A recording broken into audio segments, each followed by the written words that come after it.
A 70-year-old man began his first day as an intern.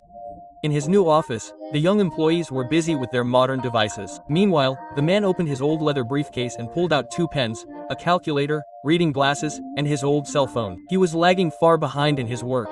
His unfamiliarity with computers made him seem incapable of contributing. His superiors began to feel unsuitable and considered transferring him to another department. However, no one realized that the man had once been a prominent figure in the workplace. His name was Ben. He had served as vice president at a large company for 2 decades. After retiring, he enjoyed life traveling the world. But since his wife's death, his days felt empty and lonely.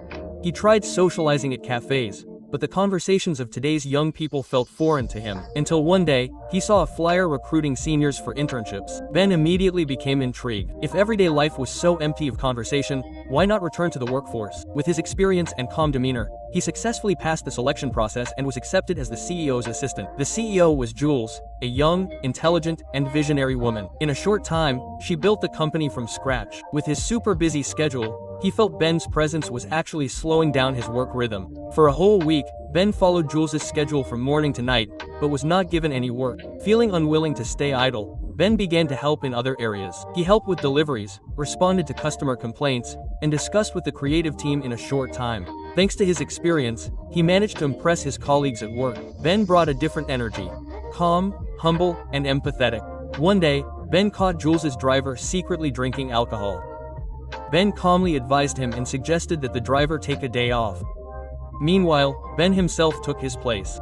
He managed to avoid a potential major problem without embarrassing anyone. Ben became Jules's personal driver on a whim. At first, Jules was skeptical, but during one trip, she realized that Ben was someone she could trust. Their relationship slowly grew closer. One morning, Ben received an urgent work call because the previous driver had resigned. Only Ben could be relied on. Even though it was early in the morning, Ben immediately got ready and picked Jules up without complaint. When he arrived at Jules's house, Ben noticed a different dynamic. Her husband took care of the house while Jules was busy working. Ben realizes that Jules's busy schedule is straining their relationship. He gently touches on the matter on the way.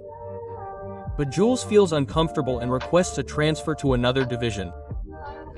Throughout the trip, Ben demonstrates his familiarity with the city and the quickest routes, making Jules's day more efficient than usual. Then, on the way home, Jules falls asleep for the first time in the car, a sign that she feels safe with Ben.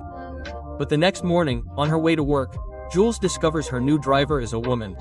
Only then does she realize she forgot to cancel the transfer request from yesterday.